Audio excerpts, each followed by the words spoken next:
Hello, Earth. Hello, world. I am back, the podcast, with your host, Anakin Aterador. This is episode 6. We are here live on this beautiful 60-degree night in Los Angeles. It's a beautiful night in Los Angeles. I'm so excited. However you may be listening, however you may be watching, the podcast is live and well. This is obviously episode 6. We have a great show for you guys. Tonight, we're going to get started straight into it. We had my favorite creator slash designer on the planet, Demna, just came out with his first Gucci collection. It was the Gucci Spring 2026 collection. He just had his show this month, and I was just blown away. It was great. Not surprising though from Demna. He's obviously the GOAT of this fashion and designing industry. This guy does not play around. He's literally no joke. He is the cream of the crop, the best of the best. Really good from Demna and Gucci. Gucci just hit the jackpot, hit the lottery with Demna. I don't know. I didn't read too much into the departure from Balenciaga, but this is a great get from Gucci. Like, Demna is looked at as the god of fashion. It was great. So, taking a look at the collection, he obviously is still having his own touch, which is what is known as like the Balenciaga look now, because he's been there for so long. But he's really bringing that to Gucci, which is so cool to see. Gucci is just leveling up in so many ways now. You have so many good looks. It's going to get some time getting used to, because I just like know him from Balenciaga, and that look is just iconic now. So he's just trying to bring it to Gucci, but obviously like having his own touch and like still respecting the Gucci culture as well. So he's not going to change too much or alter too much. But this is amazing. Like, there's like this tiger fur coat. Wow. There's like almost like a leather skin tight black t-shirt that looks amazing. All of the dresses are amazing. There's some suit looks. One of the looks is like an all Gucci logo, and it's like a dress slash skirt slash collar shirt with really high heels all together, showing like no skin, with like a bow on the top like that. It looks amazing. Yeah, Demna does not miss. And in terms of the actual fashion show, this guy killed it, man. Like, it's so sleek, it's so clean, it's just so fresh. No wonder why Kanye West said that he's the Kanye West of fashion, referring to Demna. Demna was Kanye's favorite. They were really close friends when Kanye did the Yeezy Gap engineered by Balenciaga collection. By the way, I got every single piece in that collection. That was my favorite. And that was actually when I was working with Gap. So it was really cool. I got like employee discounts. And it was right when my two favorite people slash brands collabed and I was also at that brand. It was crazy, crazy timing. Um, but yeah, this Gucci 2026 looking really really good.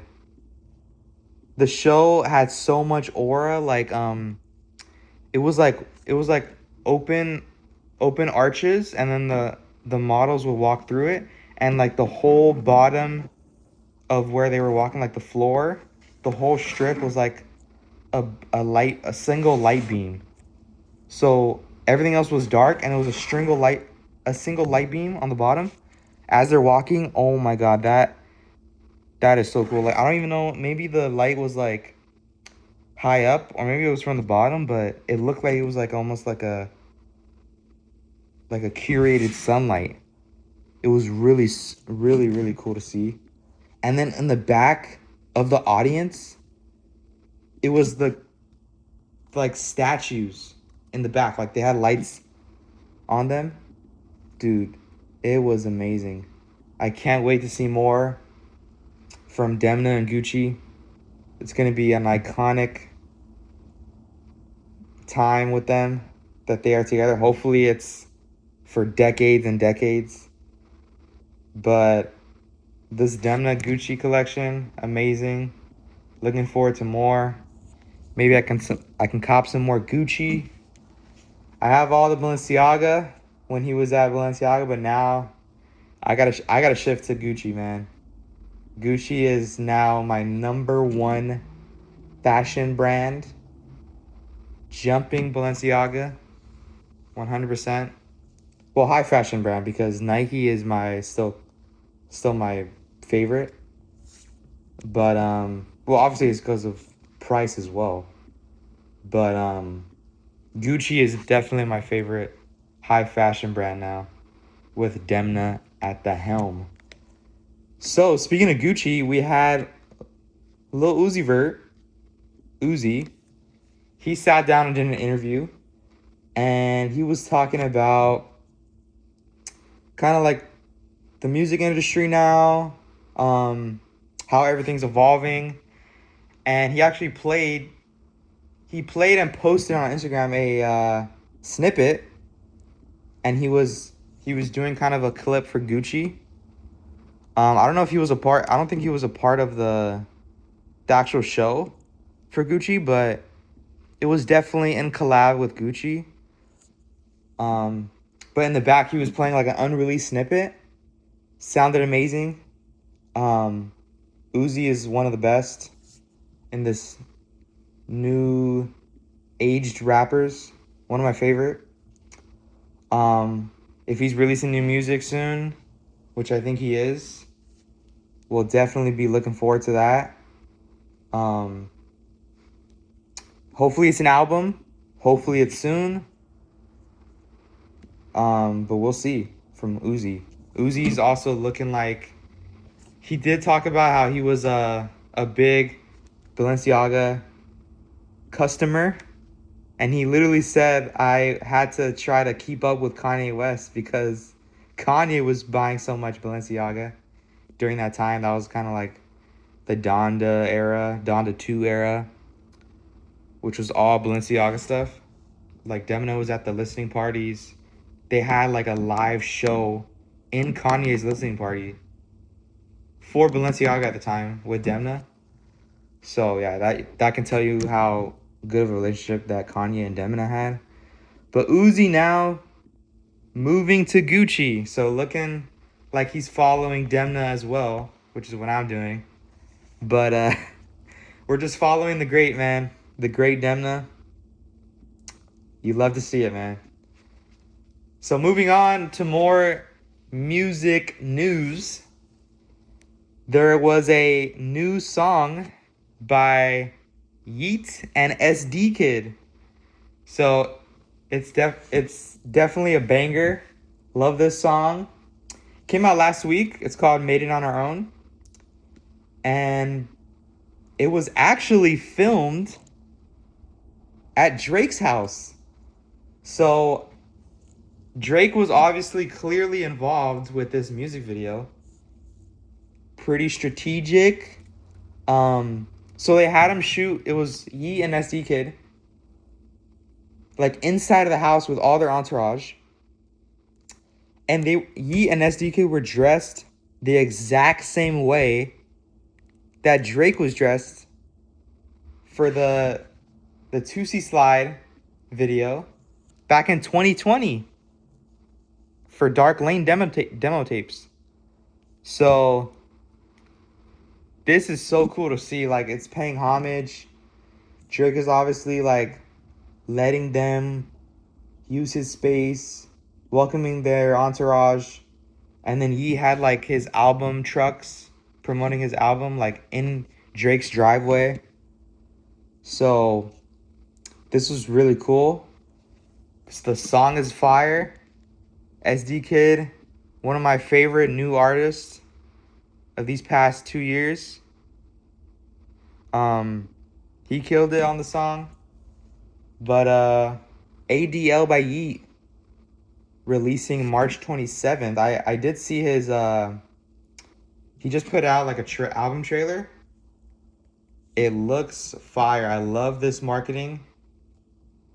It was like Yeat in like almost like a, you know, that beer commercial where it's like an old guy and he's saying he's the most interesting man in the world. Like that I don't know that guy's name, but he like redid that for like himself, like Yeat, and it was like promoting the A Dangerous Life album.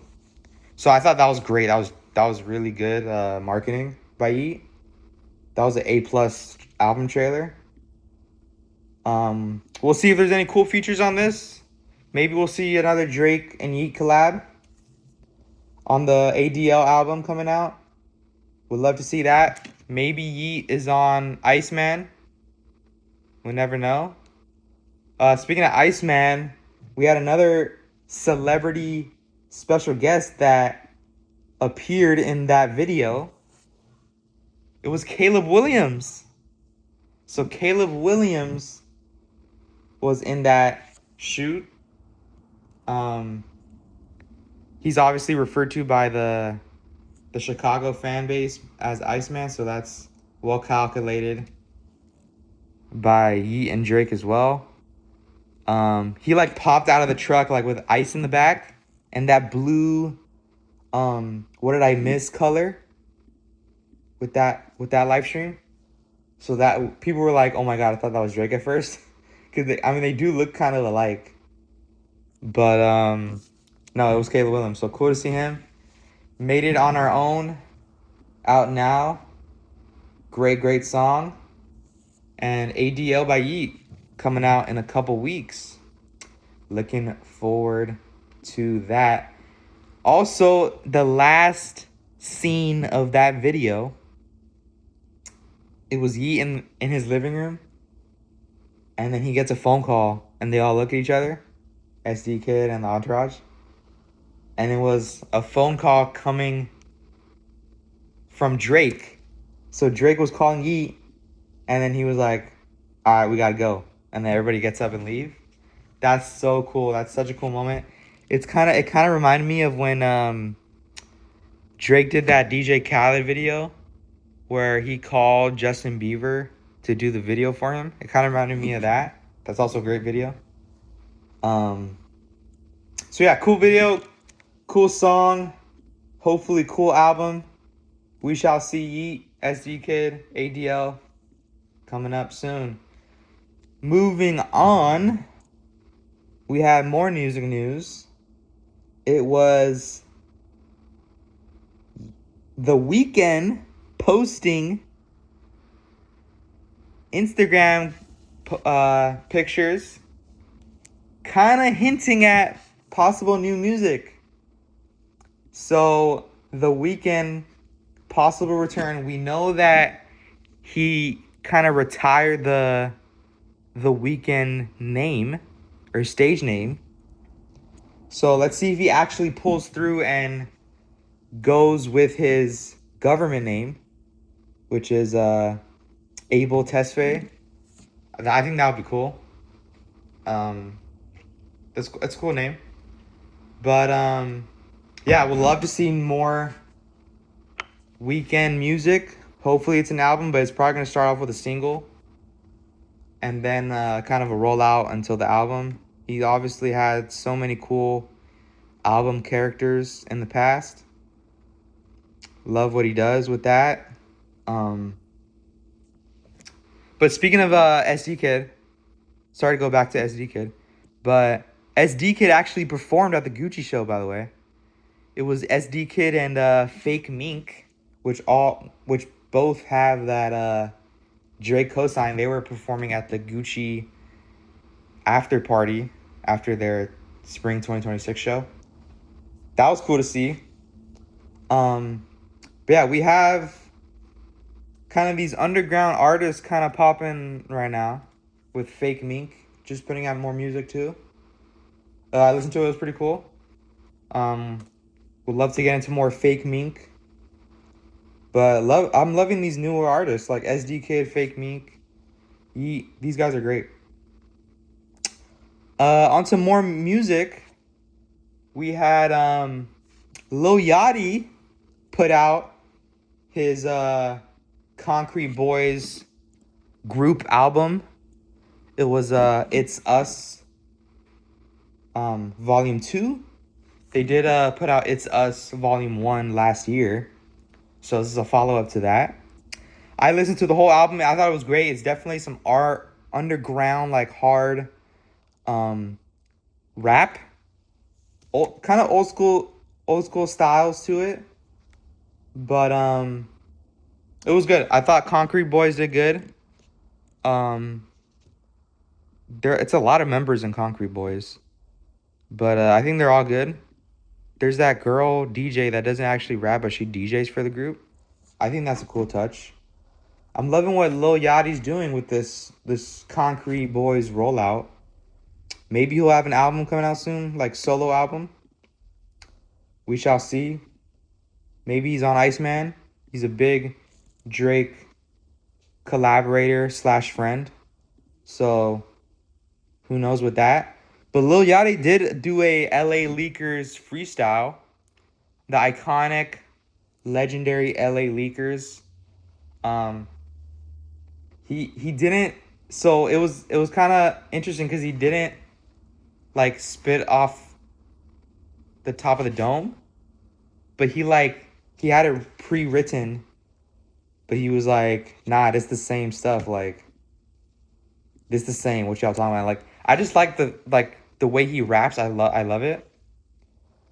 He has a cool look going on right now too. Like, usually artists have like a certain character or a certain look they use for like new albums or certain albums, like masks or something.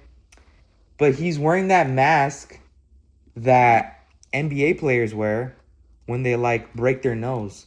So you know that the iconic mask that LeBron wore. It was like a black mask.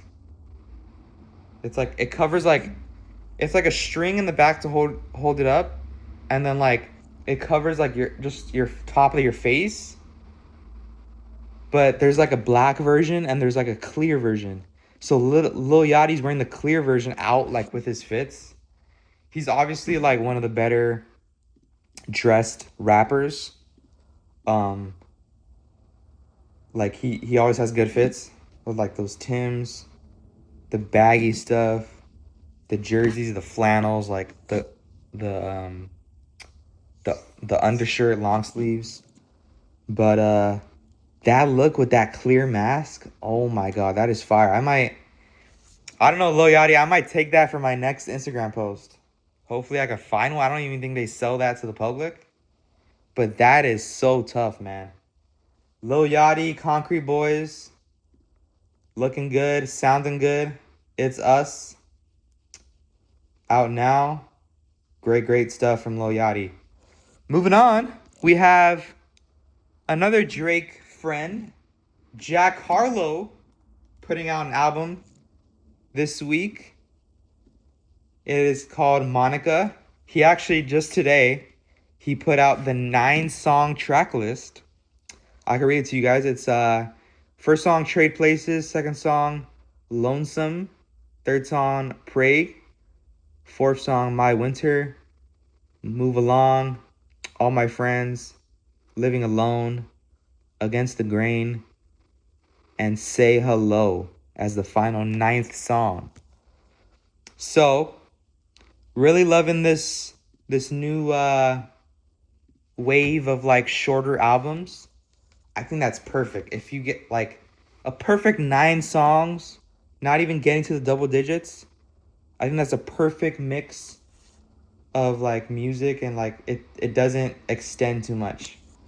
So looking at the new track list that came out today for Jack Harlow, it doesn't have any features. But obviously rappers and artists don't release that like in the beginning. But I don't know, there could be hidden features on this. There could not. I love when he doesn't though. Like the Jackman album that he put out, that was all fire. And it was no features with that. Come Home, The Kids Miss You album by him did have features, but his solo cuts on that were fire. By the way, I love both of those albums. Jackman and Come Home, The Kids Miss You. Those two are so good. So hopefully he continues on the streak with Monica. But yeah, it's coming out this Thursday at midnight. Looking forward to that. It's in a couple days. So can't wait to listen to that by Jack Harlow. Some more music news. We have Bruno Mars putting out an album. It's called The Romantic. It was also a shorter album. I believe it was also 9 songs. But I thought this was great by Bruno Mars. It wasn't his best, but I think it's still good quality stuff. Yeah, it was 9 songs. So you have Risk It All, one of my favorites. Cha Cha Cha, one of my favorites. I Just Might, the single. That song is so good. I can get why it was a single. That just blew the roof off. Really great. And then in my opinion, the best song of the album, or by him in general, these recent releases, Dance With Me. Oh my god, if you guys haven't listened to that song, you gotta listen to the last song, the 9th song on the Romantic by Bruno Mars, Dance With Me. That actually might be Bruno Mars' best song. I love that song. That song is so good. That's been playing nonstop in my car, or in any car I'm in, playing that. So good, so good. So yeah, those would be my top 4 from the 9 songs on the Romantic. He did also do a pop-up in LA, which is crazy because like it's crazy. Like all these pop-ups are LA only. Like I'm so blessed to be like born and raised in LA. But yeah, it was like a flower shop, and it was all free. And you guys should have seen the lines were insane. Like it was wrapping around like 3 or 4 streets. Like it was crazy. I mean, if you have a free pop-up, that's gonna happen, especially a big pop star like Bruno Mars. But yeah, it was cool. It was like the font said The Romantic, and it was a bunch of red flowers with a white building. Really cool. And then he had like trucks going around LA, like it was old school style trucks that had like in the whole back it was like a huge pile of red roses. So that was cool. That was cool to see from the rollout. But yeah, he also did a listening party or listening event thing. It was on TikTok Live. He was like DJing right before it dropped, and he was playing the music to the listeners on the live stream on TikTok. And that was cool. I haven't seen that from anybody. It was like a live DJ set from the artist live on TikTok. That was a really cool, unique idea. I don't know if it was like his idea or like it was like the label's idea or like his team or management. But whoever did that idea, that was amazing. That was a cool stream. He was like interacting with the chat and like the people.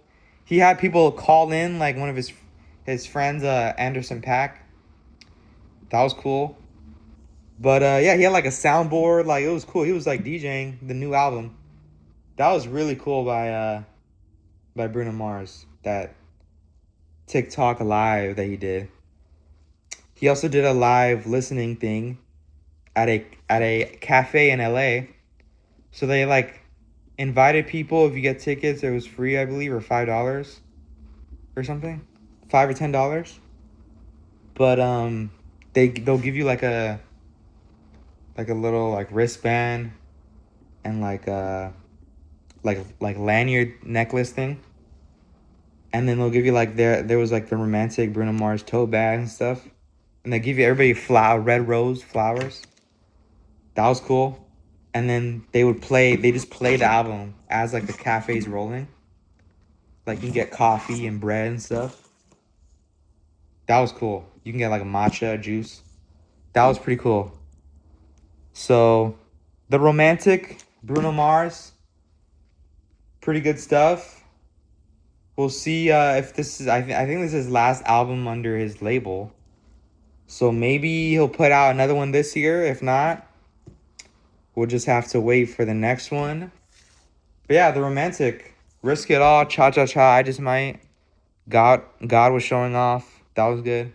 Why You Wanna Fight, that one was good. On My Soul, good. Something Serious, good. Nothing Left, good. Dance With Me, good. Yeah, this was great. I love this short album. Looking forward to more by Bruno Mars. A little rant I kind of want to go on with Bruno Mars. So it's interesting. What's crazy is I just found out that he's Puerto Rican. Because the music video that he put out, it was Risk It All, the first song of the album. And it was like super like Latin, Spanish inspired video. Like it was in Spanish church. He had a mariachi behind him. He had like a guitar. He had the hat, like the cowboy hat. He was in all red. And then just a classic traditional Spanish Latino wedding happened in the video. And then he was like in a classic Spanish house with like those that concrete style and then the tiles on the top of the roof. But yeah, so I just found out he was Puerto Rican. So I was like, wait a minute. Why didn't he join Bad Bunny on the biggest stage? Because Bad Bunny literally played his song. It was Die With A Smile. But instead of Bruno, which is a fellow Puerto Rican, it was Lady Gaga. So, not to shade Lady Gaga. You guys know how I feel about Lady Gaga. But that was like a perfect... It could have been like a full Puerto Rico party with Puerto Rican people up on that big stage. But there was no Bruno Mars. So I don't know if there's like another story with that. I don't know if there's beef with that. I'm not trying to start anything. But I think that's the original thought. I don't know if anybody has mentioned that. Why wasn't Bruno there if he's also Puerto Rican and this is a Puerto Rican celebration? So interesting to see. That was a little kind of rabbit hole I wanted to get on because I thought of it listening to this album. But yeah, The Romantic, Bruno Mars, great album, great 9 songs.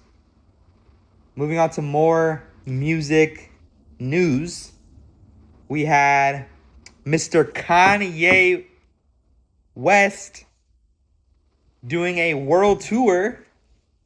And as I was getting off of class, my brother texted me like in class, like, I can't use my phone. So I can't, for those hours, I can't see anything. So as I get out of class, going down the stairs, I get like a bunch of text messages from my brother. I'm like, oh shoot, what happened?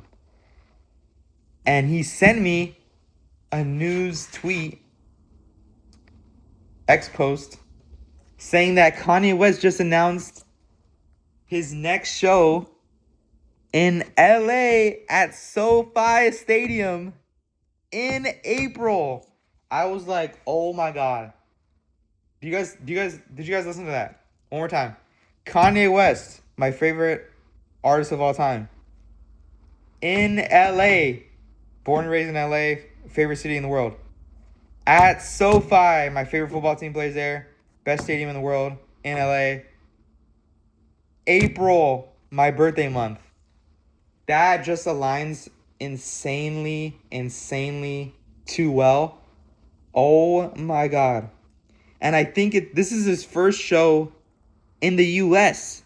So that high demand is crazy. Cause he's done like all these European places. He did like Mexico City. He's doing like India. Like he's going to all these places in like Europe and UK and stuff. And his next show is going to be in the US, in LA at SoFi in April. Oh my God, man. I tried to get tickets today. This was also posted in a lot of X accounts and on Instagram by the blogs. So I tried to get tickets today. It was pre-ordering launch day on Ticketmaster for the Ye in LA at SoFi.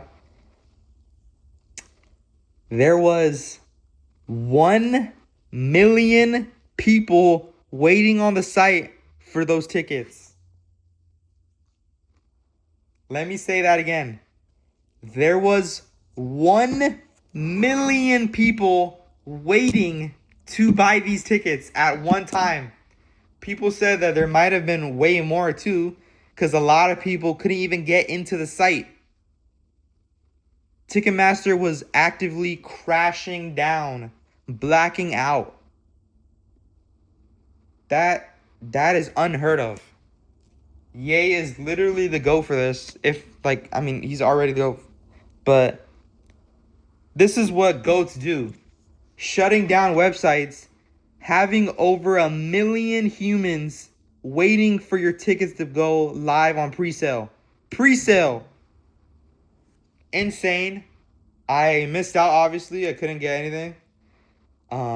I think there's another sale going live tomorrow. I'll try to do that, but there's probably going to be even more people. But just craziness. So this goes to show you that he's doing a world tour. If you didn't know, it's just interesting. He's posting on Instagram as well. This is his first time he posted on Instagram in a year or two. Like, he just posted on Instagram a Bully promo. It was a video and a link. It was linked to the tickets, and a link to the pre-save the album on Spotify and Apple Music as well. But it was that classic AI visual for Bully that he put out years ago. But yeah, so Ye posted on Instagram as well, promoting this new album, Bully. So he did in the post, and the billboards are going up in everywhere, like LA, Beverly Hills, Hollywood, New York. I saw a billboard at. There was a Chicago billboard where he was born and raised. And then there was also a Toronto, Canada billboard for the Bully album by Ye. And there was also a London billboard, like Germany. There's like so many billboards going around right now. But Times Square, like so many. So he's really promoting this, which we love in the Yeezy community. But so it seems like he actually has a date that he's pushing. And the Bully release date that he is posting and pushing and promoting is March 27th / March 26th, because that's the night before, which is Cali time. So March 26th, 2026, that is that release date for Bully. Hopefully that comes true. That is pretty soon. That is like literally in a couple weeks or in a few weeks. But hopefully he sticks to that. It's been pushed back so much. Hopefully that comes out right then and there. If not, it'll be fine. We're all used to it. We'll have that April 3rd show at SoFi. We'll be fed as a fan base, but hopefully it comes out at the day that he's pushing. So Kanye West, Bully, World Tour, show in the USA, LA, SoFi Stadium, April 3rd, 2026. Crashing down ticket websites, billboards everywhere in the world. Kanye West is officially back. I really think he's pushing towards a Super Bowl performance for next year in 2027. I really hope that's happening. I think it's happening.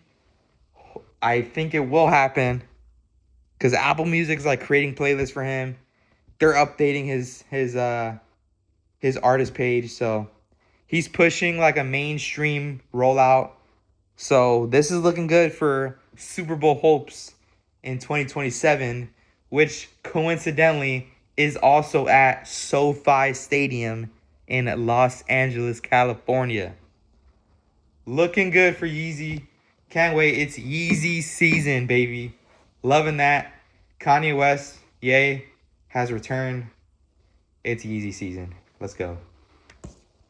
Moving on, we have some sports news. LeBron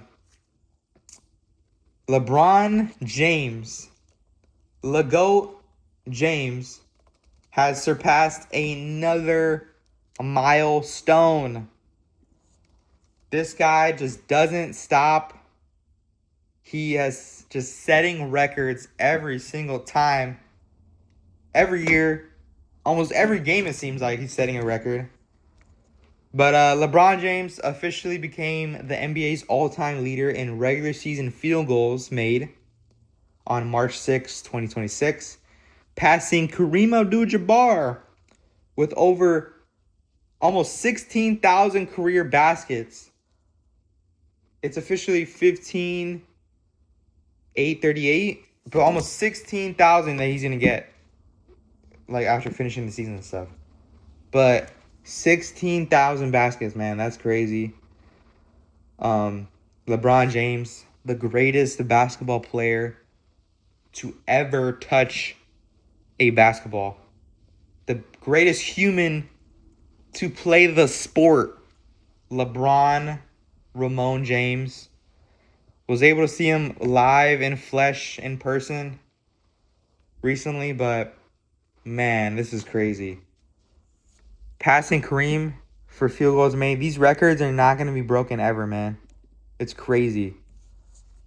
Like, what more can he prove? Like, he can't prove anything else. He's just destroying, like, whoever can come close to him. Like, nobody's going to ever even touch anything close to this. So, LeBron James breaking records, man. You love to see it. NBA's all-time leader in almost every category, which is crazy, man. And it was perfect, picture perfect moment. It was a back down little shimmy fadeaway that he did. He broke the record on. Was against the Denver Nuggets. But yeah, LeBron breaking records. Passing Kareem. I feel bad. He passed Kareem twice. He passed him in the all-time points and then also in the all-time field goals. That's funny. But Kareem's loving it. He praises LeBron. He enjoys the stuff. When he passed the ball to LeBron, when he broke the all-time points record ever, he kind of did like a cool ball to hand gesture over his head. That was pretty cool, like in the middle of the Laker court in LA. That was a cool moment, but LeBron passing Kareem, NBA's all-time leader. Loving that, man. Goat. More sports news. We have happy birthday, Chelsea. So Chelsea, it's like their 100+ year birthday. Let's see the exact year. Chelsea. It was 1906. That is crazy.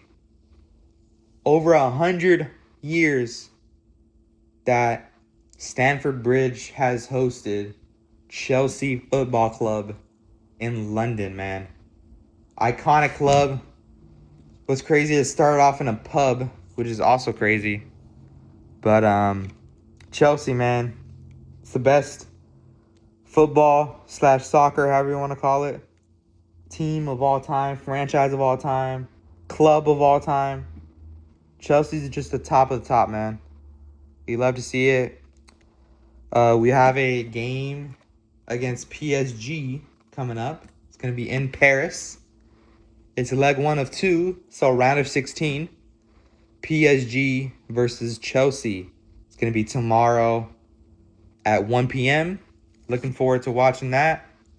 Hopefully it's not too hard to watch because I couldn't watch the Wrexham game because it was like extremely exclusive. This one's going to be on Paramount Plus, which is pretty exclusive. Hopefully I can be able to watch this. But hey, last time we played PSG was when we won the cup. So, yeah, we going to run it back. We whooped Wrexham and Ryan Reynolds way too easily. I mean, as we should, honestly. Wrexham's not that good. But hopefully we can get another win on PSG for this Champions League game tomorrow at 1 p.m. in Paris. Moving on to more sports news, we also had USA versus Mexico in the World Baseball Classic. USA advances. USA is going to be playing Italy. So looking forward to USA advancing more.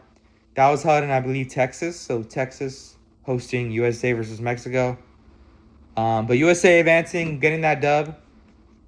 We are playing Italy next. So looking forward to that. Moving on to some entertainment news.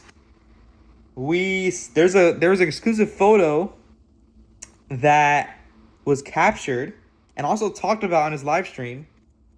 Adin Ross saying that him and his couple of his streamer friends were asked to do a filming day for Drake and for ICEMAN. So we got that exclusive picture coming out on X, and it was Adin Ross and Drake talking and the director of the music video talking.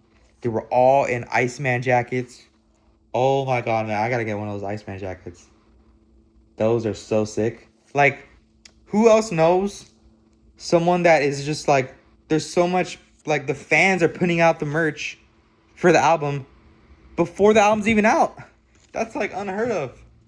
Just GOAT stuff, man. So yeah, Adin Ross streamers in a new Drake music video for ICEMAN. Looking forward to see what song that is, but yeah, Adin Ross, Drake, ICEMAN coming soon. Moving on to more entertainment news. So we had, coincidentally, Drake's ex, Rihanna. Okay, this is actually like a more serious one. Rihanna was actually, her house was shot at in Beverly Hills. So she has a Beverly Hills mansion in LA. Up in Cali. But her house was shot at while she was in the home. So that's pretty wild. It was like a crazy woman as well. Like there was reports it was in a white Tesla. I think there was also a getaway driver too. But there was 10 shots. 9 to 10 shots were shot at. 9 just like fired at, and then one of them like actually hit a wall. So prayers for that.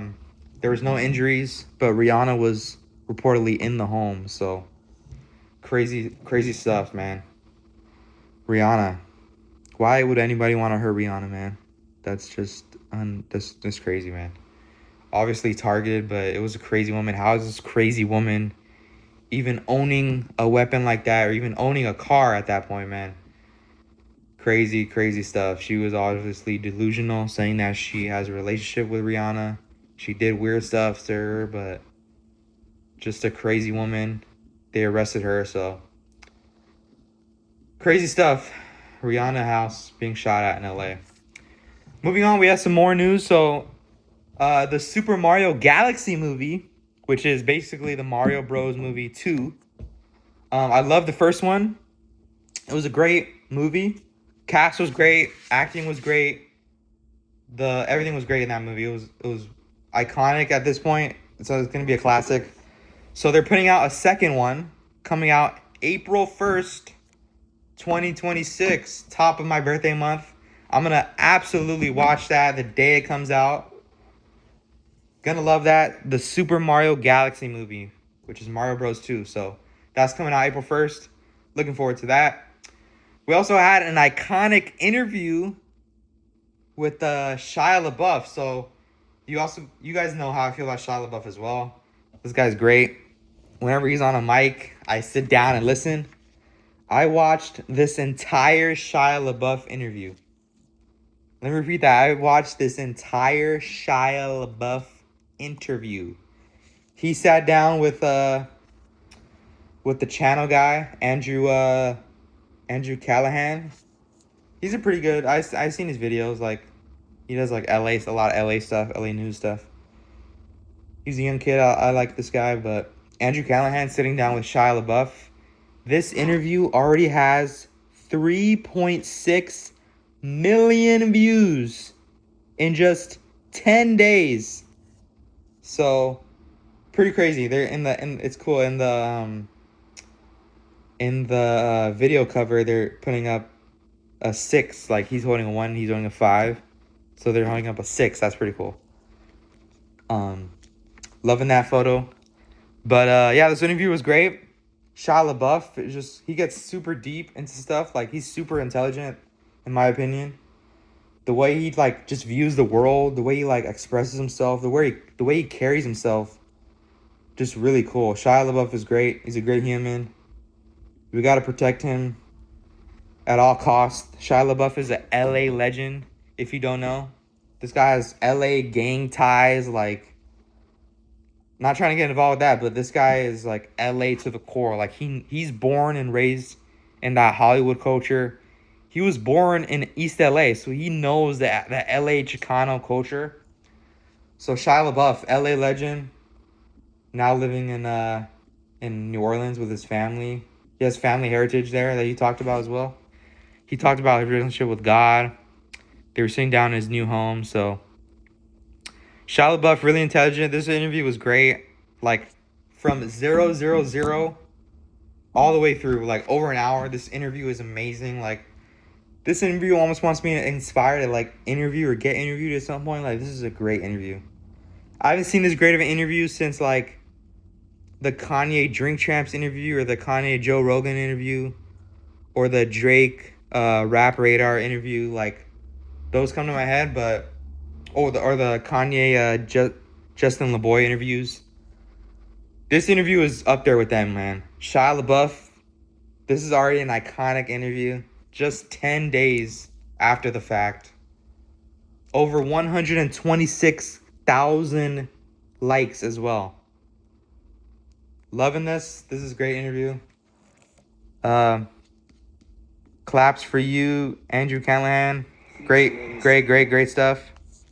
But yeah, this Shia LaBeouf interview is great. So, moving on, we have the third act movie that was released last year, but it was actually directed by one of my mom's college roommates slash students, college friend, Tad. So, full name Tadashi Nakamura. He's an American documentary filmmaker. He works at the School of Film at UCLA.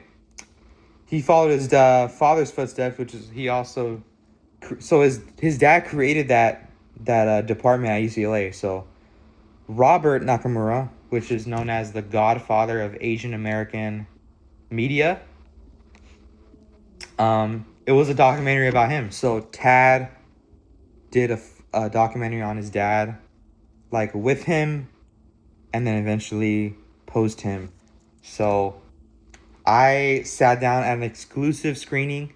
It was cool. It was a full circle moment because he was like promoing. He was like going on tour with this third act documentary. Like he was in Japan, like he was everywhere.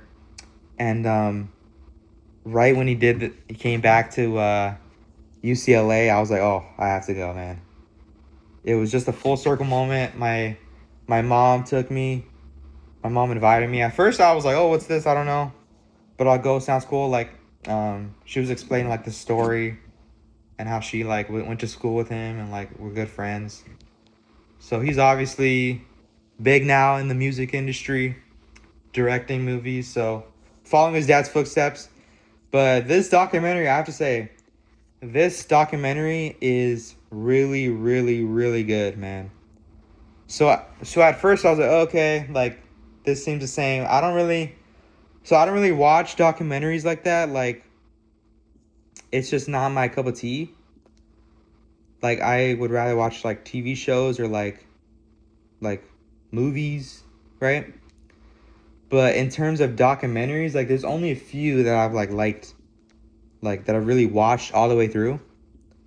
But, dude, this documentary is really, really good. So, it's about his dad and, like, the journey that he's gone through. But it's interesting. It wasn't like the reason why I don't like documentaries, like the usual documentaries, like they'll overfill you with information. So like they'll say like back in 1906, four directors were growing up together and like it's overly info, right? But this was interesting. He literally was like, it was more of a soul attachment that you felt with his dad and the family. And it was like almost like there was a lot of humor in this too, like very interesting. And I think there was a clip I remember in the movie that his dad told him it better not be this somber thing. Like, I want it to be good vibes. And that's what it was. There were so many funny moments in this film. Tad pulled that off really great. It was amazing. His family's great. This was great, man. Like, front to back, start to finish, really good. Me and my mom actually got to meet him backstage and like before the screening. He was really cool, talking to me about like my school stuff. But yeah, so we took pictures of with him post screening as well. There was like a sit down interview like in front of the audience like that he had before the show, and then after the show as well. So that was cool. But it was funny. I had like a funny comment where he was like saying like, oh yeah, I'm in my like mid-40s. But I was like, wait a minute, he told me, I just met him and he told me that he's like 49. So that doesn't add up. I told my mom and she literally was texting him that. So that was funny, but I was like, damn, she's snitching. But funny moment. But yeah, funny, a lot of funny stuff. But this was really good. I love this. I didn't know his father before watching this, but like, it's crazy. As I watched this, I just felt like I got to know his entire life. So this guy is legendary. Robert Nakamura, this guy is a legendary filmmaker / director. His story is incredible. He worked with iconic movies, legendary movies with Pat Morita. So this guy is the Karate Kid. He worked with Mr. Miyagi in the, like, that's crazy. Like that can, like, the world is so small, man. So my mom went to school with the son of the father that worked with Mr. Miyagi. Like, that is wild, man. Wild. The legendary Mr. Miyagi. But yeah, he's the godfather. Robert Nakamura is the godfather of Asian American media. He literally created an entire culture at UCLA. He created classics. Like, he created classes and like entire communities at UCLA. That's crazy. So his son is also like still working at UCLA. That's cool. In that School of Theater, School of Film classes. But yeah, it was cool. Like, the students were like working there. It was cool to go to see all the classrooms in the School of Film at UCLA. But that was such perfect. It was held at the UCLA Library and Film Television Theater. So really cool. It was a great documentary. Rest in peace, Robert Nakamura. Icon. Story is amazing. Like, it was literally the American dream that he went through. It reminds me of my grandfather, Arnold Bautista. But rest in peace. It was with Parkinson's, but it was really beautiful to see like the last moments that he had with his family, and like his last iconic thoughts on like film, and how attached to do this documentary. It was really good. But yeah, I shed tears watching this. Like, I cried like 4 times, like throughout the film. Like, it was crazy. Like, it was really emotional, but like funny and like happy at the same time. It was really crazy. But yeah, third act. Tadashi Nakamura, Robert Nakamura. Third act. A+ documentary. It was only an hour and a half. Great little short film, but just a beautiful film as well, man. So that's gonna do it for episode 6. We're gonna get into this Aterador promo really quick. So if you guys haven't saw, I posted a birthday flyer, all created by me, and it's with this pink tone. I wanted to have a little pop to get that viewer. This is one of my best flyers of all time. Like, this flyer is fire. So yeah, my birthday, I'm officially announcing that it is going to be a birthday party. I don't know what actual day it's gonna be at, so it's a month away exactly. I'm trying to figure out if I should do it Thursday, which is my actual birthday, or that Friday, or that Saturday, or that Sunday. So you guys let me know what should be the best day that I do it. That day is gonna be iconic, legendary. I already have my friend, so I like invited like a list of my friends on this exclusive VIP guest list, and one of them got back to me. It was funny. He said, "History will be made." Shout out my guy EPG, which, if you don't know, I created that nickname for him, by the way. EPG, respect. History will be made that day, April 9th. But yeah, looking forward to my birthday party. It's gonna be great. We're gonna have a lot of content for you guys. I'm gonna be live streaming on TikTok that day. I'm gonna be live streaming on YouTube that day. If possible, Twitch live stream that day. Possible X live stream that day. Maybe a X space later that night. But yeah, man. April 9th, 2026. 4/9/26. Gonna be an iconic, absolute banger of a day. It's gonna be great. But yeah, thank you guys for listening. Thank you guys for watching. This is gonna be up and premiered pretty soon. So thank you guys. Episode 6. This journey has been amazing. Wherever you guys listen, wherever you guys are listening from, Could be all over the world. I appreciate you guys. Love you guys. Looking forward to more episodes in the future. Episode 7 going to be a St. Patrick's Day exclusive. So looking forward to that. Thank you guys. I am out. Double A out.